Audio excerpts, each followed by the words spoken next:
बनाए उनके स्केच को उनकी पेंटिंग जितना ही कीमती माना जाता है।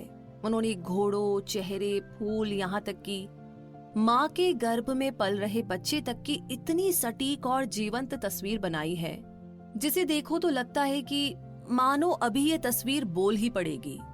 लियोनार्डो इतने जीनियस थे कि वो जिस समय में रह रहे थे उससे कहीं ज्यादा आगे की सोच रखते थे, और उन्होंने अपने समय से आगे निकलकर कई सारी चीजें इन्वेंट की, जैसे कि पैराशूट, हेलीकॉप्टर, मशीन गन, और उन्होंने अपने इन उम्दा आविष्कारों के स्केचेस भी बनाए। लेकिन क्या आप जानते हैं कि लियोनार्डो एक नाजायज संतान थे? उनके पिता एक उभरते हुए वकील थे और माँ एक छोटे से गांव में खेतों में काम करने वाली साधारण लड़की। डॉक्टर विंची अपने पिता के नक्शे कदम पर नहीं चले, क्योंकि जिन बच्चों का जन्म बिना शादी के होता था उन्हें एक प्रोफेशनल करियर बनाने की परमिशन नहीं थी। इस तरह डॉक्टर विंची ने खुद अपना रास्ता बनाया और दुनिया के महान कलाकार और थिंकर्स में से एक बने। इस समरी में आप ऐसे 6 प्रिंसिपल्स के बारे में जानेंगे जो आपको लियोनार्डो की तरह मल्टीपल स्किल्स डेवलप करने में मदद करेंगे। आप एक ऐसा इंसान बनना सीखेंगे जो अपनी नॉलेज को एक ही फील्ड तक सीमित नहीं रखता और हमेशा ज्यादा जानने और सीखने की इच्छा रखता है। लियोनार्डो इटालियन थे, इसीलिए इस बुक के ऑथर माइकल ने इन प्रिंसिपल्स को उन्हीं की भाषा में एक्सप्लेन किया है। लियोनार्डो के 6 प्रिंसिपल है। क्यूरियोसिटा यानी जानने की इच्छा रखना, डिमोस्ट्राजियोने यानी एक्सपीरियंसेस से सीखना, सेंसाजियोने यानी अपने 5 सेंसेस का मैक्सिमम इस्तेमाल करना, स्फूमाटो यानी तुरंत किसी चीज को जज नहीं करना, आर्ट इन सिंजा यानी आर्ट और लॉजिक के बीच में बैलेंस बनाना, और कॉर्पोरलिटा यानी फिजिकल फिटनेस। तो आइए एक एक करके हम इन्हें डिटेल में समझते हैं। सबसे पहले हम बात करते हैं स्फूमाटो की।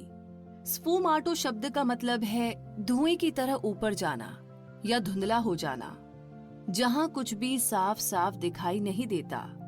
इसकी झलक हमें लियोनार्डो की यूनिक पेंटिंग स्टाइल में देखने को मिलती है। अगर आप मोनालिसा की पेंटिंग गूगल करेंगे तो आप देखेंगे कि वो पेंटिंग बड़ी ही रहस्यमयी है।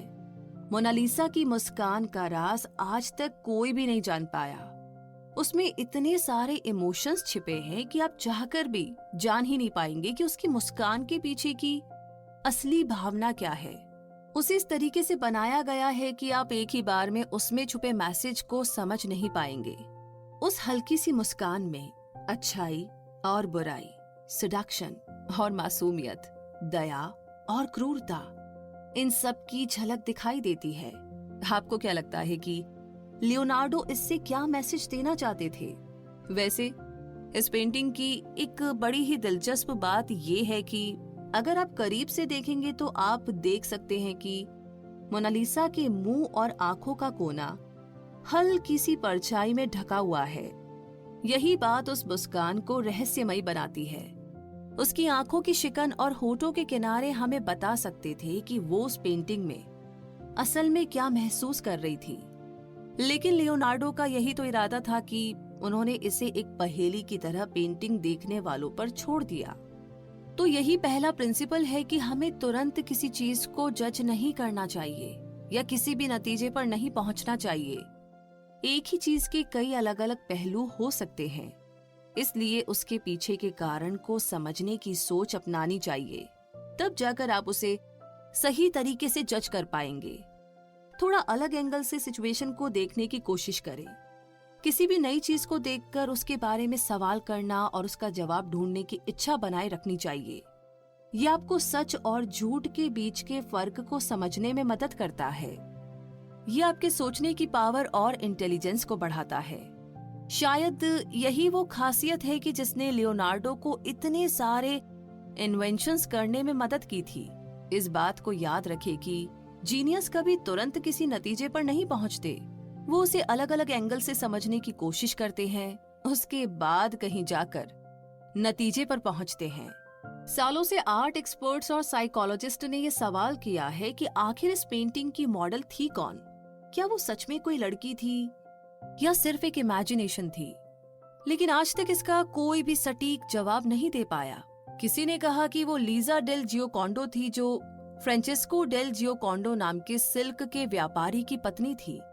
किसी ने कहा कि मोनालिसा में उन सभी औरतों की झलक थी जिन्हें लियोनार्डो ने अपनी जिंदगी में देखा था, जैसे कि उनकी माँ, रईसों की प्रेमिका या राह चलती आम औरतें। लेकिन बेल लैब्स के डॉक्टर लिलियन शॉर्ट्स का एक अलग और बड़ा ही दिलचस्प नजरिया था।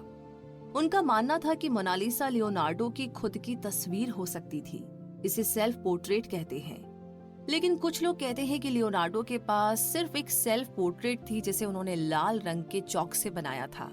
उस पेंटिंग में उनके लंबे लहराते बाल, घनी भौहें और उम्र के साथ आने वाली आंखों के आसपास की झुर्रियां साफ साफ दिखाई दे रही थी।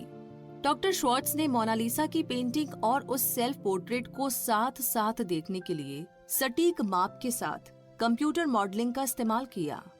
और गौर से देखने पर आप देख पाएंगे कि मोनालिसा और लियोनार्डो का माथा, आंख, नाक, होंठ बिल्कुल समान रूप से एक लाइन में थे। ऐसा लग रहा था कि मानो वो एक ही तस्वीर के दो साइड की तरह थे। कैथोलिक चर्च माइकल एंजेलो और बेरिनीनी की तरह लियोनार्डो को ज्यादा पसंद नहीं करते थे, क्योंकि लियोनार्डो बाइबल में दिखाए गए सीन का मीनिंग अपने नजरिए से निकालते थे। कहते हैं कि मडोना ऑफ द रॉक्स और Virgin and Child with Saint Anne painting के दो अलग अलग वर्जन हैं। एक बहुत ही चौंकाने वाला और दूसरा बहुत ही कोमल। लियोनार्डो जैसे मास्टर पेंटर कोई भी चीज अनजाने में या इत्तेफाक से नहीं करते। हर चीज के पीछे एक ठोस कारण होता था जो अक्सर आम लोगों की नजरें देख नहीं पाती थी। उनकी पेंटिंग में लोगों के चेहरों के हाव भाव, बॉडी की पोजीशन, हाथ का इशारा सब बिल्कुल वैसा ही होता था जैसा वो उन्हें दिखाना चाहते हैं। और आप माने या ना माने, उनकी छोटी से छोटी बात में भी कोई ना कोई मैसेज जरूर छुपा हुआ होता था। शायद हम कभी नहीं जान पाएंगे कि लियोनार्डो लास्ट सपर या सेंट जॉन द बैप्टिस्ट में असल में हमें क्या बताना चाहते थे। ये हमारे ऊपर है कि हम उनकी कला की सुंदरता और उस रहस्य को किस तरीके से समझते हैं। तो स्फूमाटो को समझने के बाद अब बारी आती है अगले प्रिंसिपल की, जो है क्यूरियोसिटा। बचपन से ही लियोनार्डो को अपने आसपास की दुनिया के बारे में जानने की इच्छा रहती थी। अक्सर वो कागज और पेंसिल लेकर जंगलों में घूमने चले जाते थे। जो भी चीज उनका ध्यान खींच लेती थी वो उसका स्केच बनाने बैठ जाते थे। वो घंटों घंटों तक पेड़, फूल, पत्तियों को निहारते रहते। वो अपने हर थॉट को एक नोटबुक में लिखते थे। उनके मन में कई सवाल आते थे, जैसे इस दुनिया में कितने तरह के जानवर, फूल और नदियां हैं? ये पक्षी कैसे उड़ पाते हैं? जिस जगह पत्थर पानी से टकराता है वहाँ गोल चक्कर जैसा क्या बनने लगता है? न जाने क्यों ये अजीबोगरीब सवाल हर वक्त मेरे दिमाग पर कब्जा किए रहते हैं। जब लियोनार्डो किसी फूल की तस्वीर बनाते तो उसे 3 अलग अलग एंगल से बनाते। वो उसकी सुंदरता और बनावट देखकर मंत्रमुग्ध हो जाते। पक्षियों की उड़ान भी उन्हें बड़ी दिलचस्प लगती थी। एक पक्षी कैसे हवा में अपने पंख फड़फड़ाता है, वो उसे भी तस्वीर में कैद कर लेते थे। लियोनार्डो के बारे में एक और खास बात थी जो उन्हें दूसरे कलाकारों से अलग बनाती थी। उन्हें औरतों की सुंदरता को तस्वीर में उतारने में ज्यादा रुचि नहीं थी। वो हर किसी के लिए काम करते थे, चाहे वो चर्च हो या कोई और। उनकी कला, नेचर, सुंदरता और सच्चाई के लिए समर्पित थी। उन्होंने ये टिप्स अपनी पेंटिंग पर लिखे थे। ये इंसान की फितरत होती है कि वो दूसरों के काम में गलतियां बड़ी आसानी से ढूंढ लेता है। इसलिए ये देखने के लिए कि हमें अपने काम में क्या सुधार करने की जरूरत है, आपको एक दर्पण के जरिए उसके रिफ्लेक्शन को स्टडी करना चाहिए। इस तरह आप उसे एक अलग नजरिए से जज कर पाएंगे। लियोनार्डो का मानना था कि काम करते टाइम बीच में छोटे छोटे ब्रेक भी लेने चाहिए। एक कलाकार को थोड़ी देर के लिए बाहर जाकर आराम भी करना चाहिए। अपने काम से कुछ देर के लिए दूर रहना हमें उस एक फ्रेश नजरिए से देखने में मदद करता है और हमारे लिए बचा हुआ काम करना आसान बना देता है। उन्होंने एक और टेक्निक के बारे में बताया था, जो था पेंटिंग को दूर से देखना। जब आप पेंटिंग को दूर से देखते हैं तो आप उसके रंगों को, उसके आकार को बेहतर तरीके से समझ पाते हैं। लियोनार्डो अक्सर फ्लोरेंस की सड़कों पर नेचर की खूबसूरती और लोगों के चेहरों के हाव भाव को गौर से देखने निकल जाया करते थे। कभी कभी वो उन लोगों को देखते जो पिंजरे में पक्षियों को कैद करके उन्हें बेचते थे। लियोनार्डो उन्हें खरीद कर पिंजरे का दरवाजा खोलकर उन पक्षियों को आजाद कर देते थे। वो बड़े प्यार से और अचंभे से उन्हें नीले आसमान में खुलकर उड़ते हुए देखते रहते। पक्षियों को हल्की हवा में धूप की किरणों के बीच पंख फड़फड़ाते हुए उड़ते देखना उन्हें बहुत ही खुशी देता था। तो ये प्रिंसिपल यानी कि क्यूरियोसिटा हमें ये सिखाती है कि हमेशा जानने की इच्छा को जगाए रखें। जानने की इच्छा हमारे मन में सवाल पैदा करती है जिसका जवाब ढूंढने की हमें कोशिश करनी चाहिए। ये हमारे ब्रेन को शार्प बनाता है। हम डिटेल को नोटिस करना सीखते हैं। कहते हैं कि नेचर हमें जितना सिखा सकती है उतना कोई नहीं सिखा सकता। इसीलिए लियोनार्डो नेचर में मौजूद हर चीज को बड़े ध्यान से देखा करते थे। तो क्यूरियोसिटा को समझने के बाद अब बात करते हैं अगले प्रिंसिपल की, डिमोस्ट्राजियोने। आइए इसे समझते हैं। बचपन में लियोनार्डो को कभी ठीक से पढ़ने लिखने का मौका नहीं मिला। जब वो थोड़े बड़े हुए तो मास्टर पेंटर और मूर्तिकार एंड्रिया डेल वेरोचियो के शिष्य बन गए। उनके स्टूडियो में लियोनार्डो ने रंगों को मिक्स करना और कैनवास तैयार करने का तरीका सीखा। वेरोचियो एक्सपीरियंसेस यानी कि अनुभवों से सीखने में विश्वास करते थे। उन्होंने लियोनार्डो को ब्रॉन्ज कास्टिंग और मूर्ति बनाने की कला वगैरह का काम भी सिखाया। उन्होंने लियोनार्डो को पेड़ पौधे, इंसान और जानवरों की बॉडी के स्ट्रक्चर को स्टडी करना भी सिखाया। इस एजुकेशन ने उनकी बहुत ज्यादा मदद की। लियोनार्डो की पहली पेंटिंग वेरोचियो के बैप्टिज्म ऑफ क्रिस्ट के ऊपर थी। ऐसा कहा जाता है कि उन्होंने परी की तस्वीर को नीचे लेफ्ट कॉर्नर में बनाया था। आर्ट एक्सपर्ट्स ने एक बार एक्सरे के जरिए उसे गौर से देखने की कोशिश की। उन्होंने देखा कि एक्सरे में वेरोचियो की ब्रश से बनने वाली स्ट्रोक साफ साफ दिखाई दे रही थी, लेकिन लियोनार्डो के ब्रश स्ट्रोक इतने महीन और मक्खन की तरह चिकने थे कि एक्सरे उसके आर पार गुजर गई। उन्होंने बहुत बेहतरीन कारीगरी से उसमें रंग भरा था, इसलिए एक्सरे उसके आर पार हो गई। ऐसा लग रहा था मानो उन्होंने तस्वीर नहीं बनाई थी, बल्कि सच में एक परी की रचना कर दी थी। ट्रेनिंग के बाद लियोनार्डो एक एक्सपर्ट बन गए थे और उन्होंने एक गिल्ड को ज्वाइन किया। ये डॉक्टरों और कलाकारों का एक ग्रुप था जिसका नाम सेंट ल्यूक था।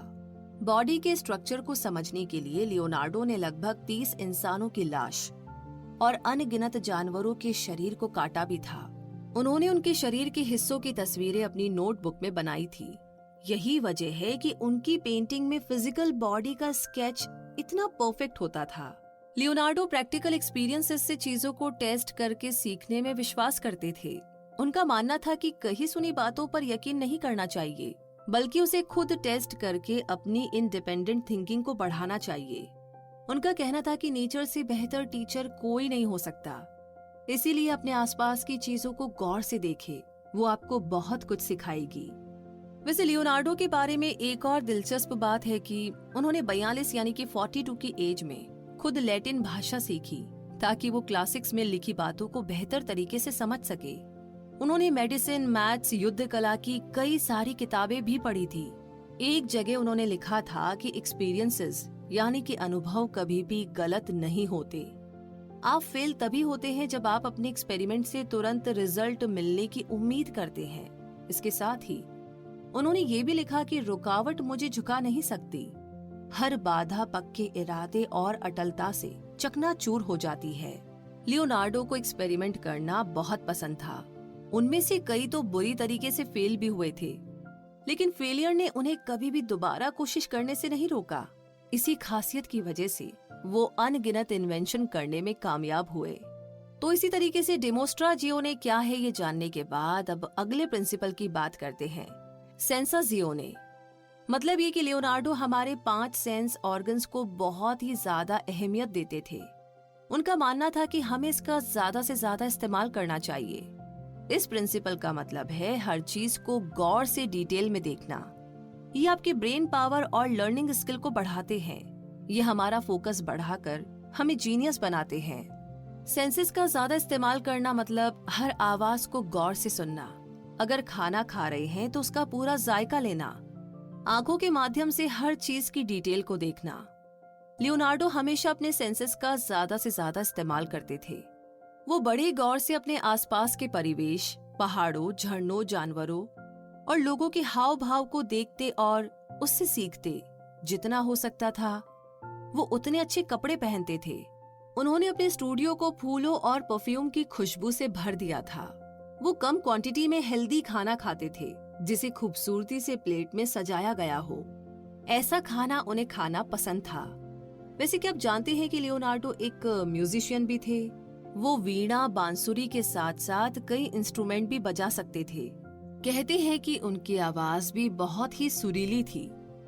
जब मिलान के लूडोविको स्फोर्जा ने उन्हें काम पर रखा तब लियोनार्डो ने घोड़े के सिर के आकार की एक चांदी की वीणा बनाई और उसे लूडोविको स्फोर्जा को तोहफे में दिया। लियोनार्डो कहते थे कि बड़ी दुख की बात है कि ज्यादातर लोग अपने सेंसेस का सही इस्तेमाल नहीं करते। वो बस पेट भरने के लिए खाते थे लेकिन उसका स्वाद नहीं लेते थे। वो बोलते तो है लेकिन सोचे समझे बिना, सुनते तो है लेकिन कुछ महसूस नहीं करते। तो चलिए आप ईमानदारी से बताइए कि आखिरी बार कब आपने आसमान को देखकर चांद और तारों की सुंदरता की तारीफ की थी? आखिरी बार कब था जब आपने बिना जल्दबाजी किए अपने खाने का जायका लेकर खाया था? जो चीज हमारे पास होती है हम उसकी कद्र नहीं करते। नेचर ने आपको सेंस ऑर्गन्स दिए हैं और उनके प्रति ज्यादा सेंसिटिव होने की कोशिश कीजिए। आज हम इतने बिजी हो गए हैं कि बस सिर्फ मौजूद हैं, जी नहीं रहे हैं। अगर आप भी जीने के सही मायने को महसूस करना चाहते हैं तो लियोनार्डो की तरह अपने सेंसेस को ज्यादा से ज्यादा यूज करें और जिंदगी के हर पल का भरपूर आनंद लें। तो सेंसा जियोने को समझने के बाद अब बात करते हैं अगले प्रिंसिपल की, आर्ट इन सिएंजा। मतलब ये कि लियोनार्डो लेफ्ट हैंडेड थे तो ये कहा जा सकता है कि उनका राइट ब्रेन ज्यादा एक्टिव था। लेकिन जैसा कि आप जानते हैं कि वो सिर्फ एक आर्टिस्ट नहीं थे बल्कि साइंटिस्ट भी थे। उनकी एक बड़ी ही अनोखी आदत भी थी। वो मिरर राइटिंग की प्रैक्टिस करते थे। उनकी सारी नोटबुक उसी तरीके से लिखी हुई थी। कुछ साइकोलॉजिस्ट ने इसके पीछे के गहरे मीनिंग को समझने की कोशिश की कि लियोनार्डो रिवर्स में क्यों लिखते थे, लेकिन फिर उन्होंने सोचा कि ये उनके लिए ज्यादा कंफर्टेबल होता होगा क्योंकि वो लेफ्ट हैंड से लिखते थे। 1994 यानी कि 1994 में बिल गेट्स ने लियोनार्डो के नोटबुक के 18 पेज $30 मिलियन में खरीदे थे। साइंस ने इस बात को साबित किया है कि ब्रेन का लेफ्ट हिस्सा लॉजिक और रीजनिंग के साथ काम करता है और राइट हिस्सा इमेजिनेशन और क्रिएटिविटी के साथ। लेकिन लियोनार्डो का मानना था कि आर्ट और साइंस दोनों साथ साथ चलते हैं। इन दोनों को एक दूसरे से अलग नहीं किया जा सकता। उन्होंने ह्यूमन बॉडी, बहते पानी, फूल पौधे को बड़े गौर से देखा और उसका इस्तेमाल अपनी कला को एक्सप्रेस करने के लिए किया। वो अपनी पेंटिंग और मूर्तियों का आउटलाइन बनाने के लिए मैथ्स के सटीक मेजरमेंट को यूज करते थे। इस तरह लियोनार्डो पूरे ब्रेन को थिंकिंग के लिए इस्तेमाल करने पर जोर देते थे। उनका कहना था कि जो लोग बिना साइंस को अप्लाई किए अपनी कला को आकार देते हैं वो उन सेलर्स की तरह होते हैं जो बिना कंपास लिए समुद्र की यात्रा पर निकल जाते हैं। ऐसे लोग कभी भी अपनी मंजिल तक नहीं पहुंच सकते। वो इस बात में विश्वास करते थे कि एक आर्टिस्ट को इंसान की खूबसूरती को कैनवास पर उतारने के लिए उसकी ह्यूमन स्ट्रक्चर को स्टडी जरूर करना चाहिए। बिना इस नॉलेज के पेंटर सिर्फ निर्जीव लोगों की तस्वीर बना पाएगा जिसमें कोई सुंदरता और कला नहीं होगी। लियोनार्डो ने अपने स्टूडेंट्स को डिटेल, लॉजिक और मैथ्स पर ध्यान देने के लिए एनकरेज किया और कहा कि इसके साथ साथ वो खुलकर अपनी इमेजिनेशन पावर का भी इस्तेमाल करें। छोटी छोटी चीजों को देखने के बजाय पूरी पिक्चर देखने की उनकी एबिलिटी ने उन्हें बिना किसी मॉडर्न टेक्नोलॉजी की मदद के बिल्कुल सटीक मैप तैयार करने में मदद की। वो कहते थे, study the science of art and study the art of science, यानी आर्ट के पीछे के साइंस को समझो और साइंस के पीछे की आर्ट को देखो। लियोनार्डो शायद इकलौते ऐसे महान कलाकार हैं जिन्होंने हमें कई यूनिक इन्वेंशन, स्केचेस और नोट्स भी दिए हैं जिन्हें आज भी उतना ही कीमती माना जाता है जितना उनके समय में माना जाता था। तो इसी के साथ अब आगे बढ़ते हैं और बात करते हैं अगले प्रिंसिपल की, जो है कॉर्पोरालिता। लियोनार्डो की नोटबुक में पजल और जोक्स के अलावा आपको अच्छी हेल्थ और फिजिकल फिटनेस के बारे में कई दिलचस्प टिप्स भी मिलेंगे। उनका मानना था कि अच्छी हेल्थ आपको एक फिट दिमाग देती है। जॉर्जियो वासरी, जिन्होंने कई फेमस आर्टिस्ट के बारे में लिखा था, वो लियोनार्डो के बारे में कहते हैं कि वो हॉर्स राइडिंग में बहुत ही कुशल थे। एक्सरसाइज के तौर पर वो स्विमिंग और तलवारबाजी भी करते थे। इन चीजों ने लियोनार्डो की बॉडी को बहुत स्ट्रॉन्ग, अट्रैक्टिव और फिट बना दिया था। लियोनार्डो ने अपनी नोटबुक में कुछ हेल्थ टिप्स भी दिए हैं और वो कहते हैं कि गुस्से और उदासी से दूर रहो, अपने मन को खुश रखो, हर रोज एक्सरसाइज करो, आप क्या खा रहे हैं उस पर ध्यान दो, खाने को धीरे धीरे चबाकर खाओ, भूख लगने पर ही खाना खाओ और हल्का खाना खाओ, रात को अच्छी नींद लो और अपना डाइजेस्टिव सिस्टम ठीक रखो। लियोनार्डो वेजिटेरियन थे और तो और वो खाना बनाने में भी माहिर थे। उनके हिसाब से हेल्दी खाना और एक्सरसाइज के बीच में एक बैलेंस बनाना आपको अच्छी हेल्थ देता है। और इस बहुत ही अच्छी लाइन के साथ हम पहुंच गए हैं कंक्लूजन तक। तो मुद्दा मामला ऐसा है कि फ्रांस के राजा फ्रेंकोइस ने लियोनार्डो को पेंटर, आर्किटेक्ट और इंजीनियर के रूप में काम पर रखा था, लेकिन असल में वो राजा के साथ ज्ञान और फिलॉसफी की बातों पर गहराई से चर्चा किया करते थे। राजा ने उन्हें रहने के लिए एक शानदार बंगला दिया था और उन्हें हर महीने सैलरी भी दी जाती थी। वहां रहते हुए 67 यानी कि 67 साल की उम्र में लियोनार्डो ने दुनिया को अलविदा कहा। अपने अंतिम दिनों में लियोनार्डो ने अपनी बीमारी के सिम्टम्स के बारे में भी लिखा। उन्होंने अपना सारा सामान अपने वफादार स्टूडेंट फ्रांचेस्को मेल्जी के लिए छोड़ दिया था। कहते हैं कि राजा के साथ उनकी गहरी दोस्ती हो गई थी और उन्होंने अपनी आखिरी सांसें राजा की बाहों में ली थी। कुछ लोगों का कहना है कि लियोनार्डो होमोसेक्सुअल थे, तो कई लोग कहते हैं कि वो फ्री थिंकर थे जिनकी सोच धर्म से कुछ अलग थी। वैसे और किसी बात का तो पता नहीं, लेकिन एक सच है जिसे कोई नहीं बदल सकता कि वो एक जीनियस थे। वो एक महान कलाकार थे जिन्होंने अपना पूरा जीवन कला, साइंस, नेचर और उसकी सुंदरता के लिए समर्पित कर दिया था। तो इस समरी में आपने 6 प्रिंसिपल्स के बारे में सीखा जो आपको लियोनार्डो की तरह अपनी बॉडी और माइंड के फुल पोटेंशियल को हासिल करने में मदद करेंगे। क्यूरियोसिटी यानी हमेशा जानने और सीखने की इच्छा बनाए रखना। जितना ज्यादा आप सवाल पूछेंगे उतना ही ज्यादा आप उस फील्ड के बारे में जानेंगे जो आपको उसका मास्टर बना देगा। एक जर्नल या नोटबुक मेंटेन कीजिए जिसमें आप अपने आइडिया, अपने थॉट्स और सीखी हुई चीजें लिख सके। ये आपको अपने गोल्स अचीव करने में मदद करता है। अगला है डिमोस्ट्रोजियोने, यानी कि किसी भी बात या थ्योरी को यूं ही नहीं मान लेना चाहिए, बल्कि उसे टेस्ट करना चाहिए, उसे एक्शन लेकर के खुद एक्सपीरियंस करें, क्योंकि एक्सपीरियंस इससे ज्यादा आपको कोई कुछ नहीं सिखा सकता। इसीलिए गलती करने से ना डरे और हर फेलियर को अपॉर्चुनिटी के रूप में देखें। प्रैक्टिकल एक्सपीरियंस हमें ज्यादा इफेक्टिव तरीके से सिखाती है। अगला आता है सेंसाजियोने, यानी हमारे 5 सेंसेस। अपने सेंस ऑर्गन्स को अच्छे से ज्यादा यूज करें, चीजों को गौर से देखें, उसकी डिटेल को समझें। आप जो भी देख रहे हैं, सुन रहे हैं, टच कर रहे हैं, उसे फील करें, उस पल में पूरी तरह मौजूद रहे। कुछ खा रहे हैं तो उसके हर एक इंग्रेडिएंट को टेस्ट करें। अगर आप कुछ छू रहे हैं तो उसे फील करें, यह आपके फोकस को बढ़ा देता है। इसी के साथ अगला प्रिंसिपल है स्फुमाटो, यानी तुरंत किसी बात को जज ना करें और ना ही किसी नतीजे पर पहुंचे। एक ही चीज के कई अलग अलग पहलू हो सकते हैं, इसीलिए उसे समझने की कोशिश करें, उसके पीछे